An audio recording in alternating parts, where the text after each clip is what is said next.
My brother vanished in the woods last week. Last night, he knocked on my window. I woke to the sound at first, soft and patient, like someone too polite to be desperate, but too desperate to walk away. The kind of knock that doesn't startle you immediately, but sinks into your bones before your brain catches up. At first, I thought I dreamed it. The street outside my house is quiet, safe. The kind of suburban silence people brag about when they move out of the city. No one knocks at your window here, not unless something's gone wrong. The knock came again. Louder. Deliberate. I sat up in bed, my heart already pounding. My curtains swayed faintly with the night breeze, just thin enough to show me the silhouette standing outside. Tall, broad shoulders, familiar. I didn't want to believe it, but I knew that outline. My brother. The same brother we'd buried in the woods of our town's folklore. The one who'd walked off the trail 6 nights ago and never came back. The police gave up after 3 days. My parents haven't slept since. I saw the way his backpack was left behind, the way the dogs lost his scent, the hopelessness in everyone's eyes. He wasn't coming back. Not alive. And yet there he was, his shadow pressed against my window, his voice whispering my name through the glass. It wasn't joy I felt. It wasn't relief. It was something colder, something heavier. Because even though I recognized his voice, something about it was off, like the sound of a song played on a warped tape. And before I tell you what I did, before I explain why I couldn't open that window, you need to know what happened when he first disappeared. It started like every other trip we'd ever taken. My family's been hiking those woods since I was a kid. The same trails, the same clearing where we'd pitch our tent, the same stories my dad would tell by the fire about how the forest was older than the town itself. We called it tradition, but truthfully it was habit. The kind of routine that feels safe because it's familiar. That morning, my mom hummed while unpacking sandwiches, and my dad barked at my brother to carry more gear. He laughed, rolling his eyes, tossing his backpack higher on his shoulders like he was invincible. Everything felt so normal it was boring. But people in our town whisper about those woods. Always have. They say the trees don't just grow, they watch, that the forest has its own appetite. Kids at school called it the place that takes people. Every year or so, a hiker goes missing, always written off as carelessness or wild animals. But online, in those half-dead town forums, people wrote about hearing voices deep in the brush, voices that sounded like their own. I remembered that as the sun went down. We were sitting around the fire, marshmallows melting, when I thought I heard something. A word carried on the wind, too soft to be sure, but it made my stomach knot. My brother didn't notice, or pretended not to. He got up, said he was going to grab something from the car parked down the trail. He never came back. At first, my parents called his name like it was a joke, then louder. Then my mom's voice broke. We searched until our throats were raw. By morning, there were cops, neighbors, even strangers with flashlights combing the trees. I still hear the dispatcher's flat voice when my dad shouted into the radio, "He was just here. He was right here." But the woods swallowed him. No prints, no trail, nothing. Even the dogs gave up, whining like they smelled something they couldn't chase. I never told anyone the truth, that I'd seen him pause at the edge of the clearing before he left, like someone had whispered to him, like he was answering. And now, back in my bedroom, staring at the shadow outside my window, I realize I might finally know what he'd heard. The night after my brother vanished felt longer than any day I've ever lived. Time didn't move. It dragged its nails across the hours, stretching them out until everything blurred together. The police tried their best, or at least that's what they told us. Flashlights cutting through trees, radios crackling with dead air. Dogs sniffed the ground, circled, then whined like they'd lost the trail entirely. One officer clapped my dad on the shoulder and said, "These things happen," as if kids just evaporate into thin air between dinner and midnight. The neighbors were worse. They brought casseroles the way people do when they're more interested in watching your grief than easing it. One woman asked me if my brother and I had fought recently. Her eyes lit up like she just scored gossip points. I laughed in her face. Cynical, maybe, but easier than screaming. Guilt, though, that didn't leave. I kept replaying that moment when he'd paused before walking into the trees, the way he tilted his head like he was listening to someone I couldn't hear. If I'd said something then, if I'd stopped him, maybe. But you guys didn't believe me last time I wrote about the disappearances, did you? You said it was town legends, urban myths. You told me I was making it up. I wish I was. That first night after the cops left, I couldn't sleep. My parents sat at the kitchen table staring at cold coffee like it might give them answers. And me, I sat in my room, lights off, staring at the window. That's when I heard it, the faintest scratching, like nails dragging against the glass.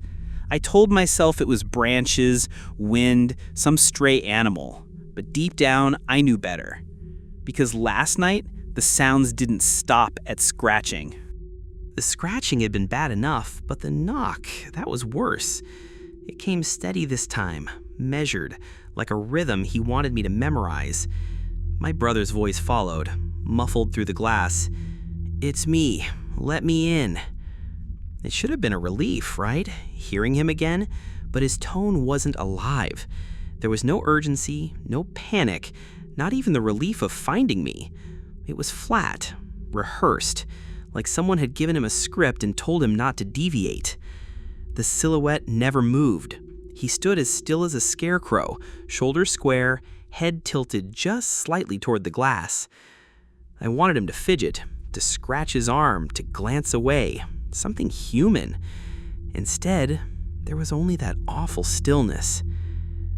When we were kids, he used to sneak over to my window at night. He'd tap the glass 3 times and whisper my name, grinning when I opened it to let him in. Back then, it was adventure. Now, every memory of those nights twisted into something colder. I couldn't move, couldn't breathe. My curtains shifted with the breeze, just enough to let me see his face in fragments of moonlight. Except it wasn't quite his face. The shape was right, but the shadows clung wrong, like his features were being traced by an unsteady hand. Then, something else caught my eye. Behind him. In the deeper dark, a second shadow shifted, taller, boneless, moving in ways the trees never could. It didn't knock. It just leaned closer, as though listening. My brother's voice repeated exactly the same as before. "It's me. Let me in." That's when I remembered what I saw in the woods. The night before my brother disappeared, I saw something I've tried to bury. We were sitting around the campfire, flames snapping against the dark, the air thick with smoke and melted sugar. My dad was telling the same old story about the woods being older than the town, about how people said the forest had its own rules. He liked to laugh at it, make it sound like a ghost story to keep us entertained. But while everyone else was distracted, I heard something beyond the firelight. At first it sounded like me, my own voice. It whispered my name, soft, almost playful, like a child daring me to step closer. I froze, staring past the trees, the shadows writhing against the orange glow. Then it spoke again, clearer, louder. This time, it repeated exactly what I had just said to my brother a minute before. Word for word. Same inflection, same nervous laugh.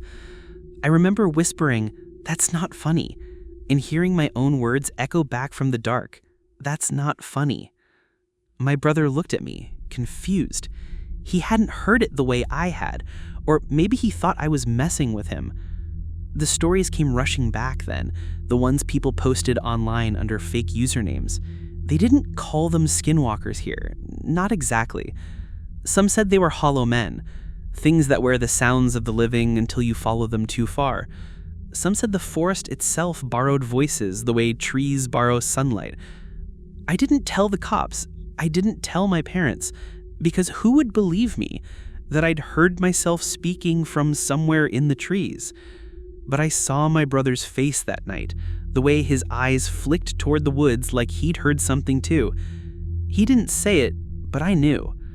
And now, it was standing outside my window, wearing my brother's face. I didn't open the window. I couldn't. Instead, I pressed my back against the wall, keeping my voice low. "If it's really you," I whispered, "tell me what we used to call the neighbor's dog." There was a pause. Too long. Then the answer came, muffled but precise. "Meatball." My chest tightened. That was right. Too right. No hesitation, no stumble, not the way my brother would have said it with a laugh. Another knock. Steady. Rhythmic, like someone keeping time to an invisible metronome. "Okay," I said, my throat dry. "What game did we play in the backyard? The one we made up?" Pause. Then, "Castle Wars. You were always the king, I was the knight." Word for word, the way I remembered it. But there was no warmth in the delivery, no fondness of a shared secret, just the sound of facts being recited from a page. The knocks quickened. Tap, tap, tap, like it knew I was slipping. "One more," I said. My voice cracked. "What did I say to you the night before you left?" Silence. Stretched out. Thick and heavy. Then the answer came, low and deliberate. "You told me not to go." My blood ran cold, because I never said that. I only dreamed it. A nightmare where I begged him not to leave. That's when I realized it wasn't just pretending. It was inside my head. That was the moment it all clicked. This thing outside my window, it wasn't just copying. It wasn't guessing. It was listening. Not to my words, to my thoughts. That's how it worked. That's how it had fooled my brother. It whispered what he wanted to hear, echoed memories only he carried, promises only he longed for. It lured him deeper into the woods, step by step, until there was no one left but the echo. And now it was doing the same to me. You don't believe me, do you? That's fine. You didn't believe me before either. But if you've ever been alone at night, lying in bed, and you thought you heard your name whispered, soft, right against your ear, stop listening now. I mean it. Stop. Because that's how it begins. I tried to rationalize it, to tell myself there had to be some logical explanation.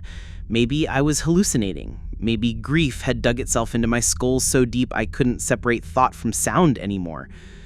But then the knocking slowed, deliberate, patient, and my brother's voice, my own voice, slid through the glass with a certainty that left no room for doubt. It knew me. It always had. But I wasn't ready for what it said next. The voice outside the window shifted. It dropped the flat, rehearsed tone, and for the first time, it sounded alive. Not like my brother, but like something wearing him.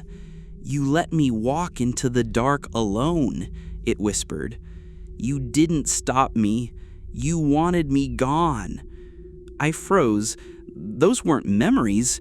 It was my guilt, dragged out into the open.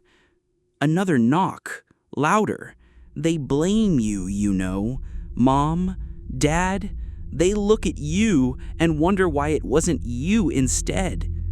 I pressed my hands against my ears, but it didn't matter. The words weren't coming from outside anymore. They were inside, curling through the cracks in my skull. "You think they'll forgive you? They won't.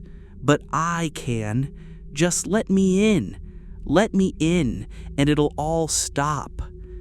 For a second, I almost believed it. That same tug I'd seen in my brother's eyes before he disappeared. The pull of a voice that knew exactly where to dig. Then it laughed, low, humorless, stretching too long to belong to anything human. "If you don't let me in, I'll knock on Mom's window instead." The image hit me like a knife.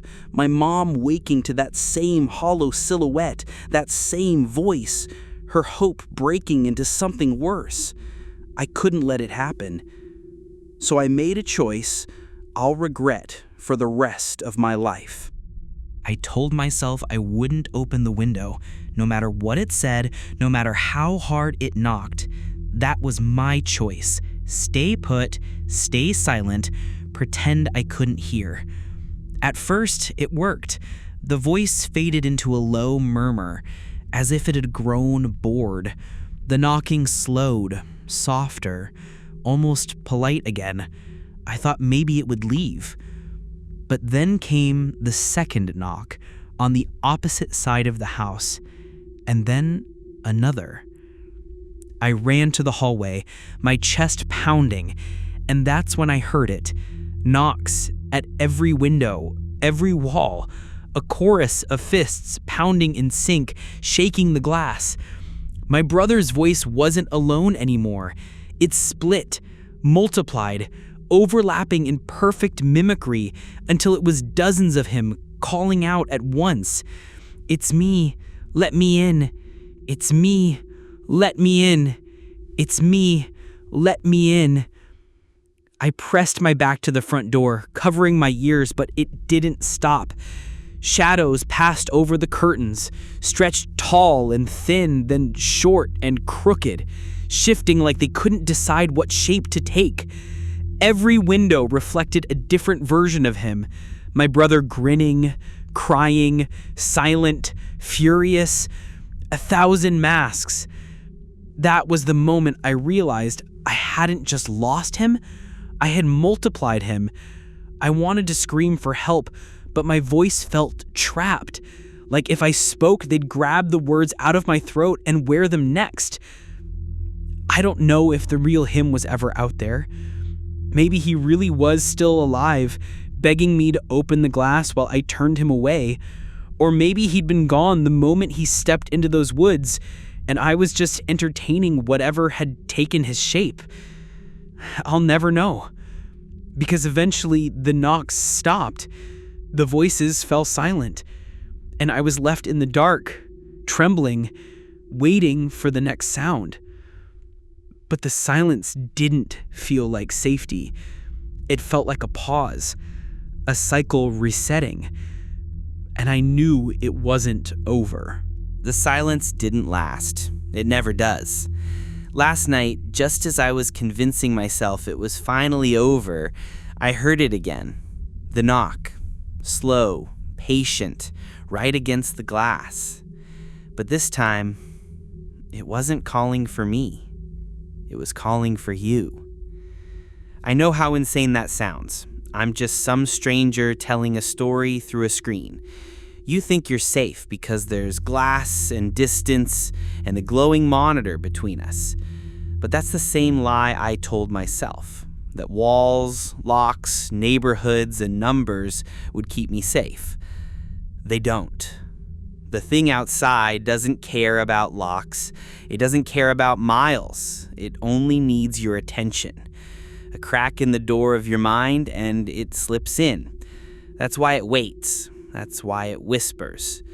So if you hear it tonight, a soft tap at your window, a voice that sounds familiar but not quite right, don't answer. Don't even look. And if you've ever heard your name whispered in the dark, I need you to tell me. Comment, share it. Because if I'm not alone in this, maybe there's a way to stop it.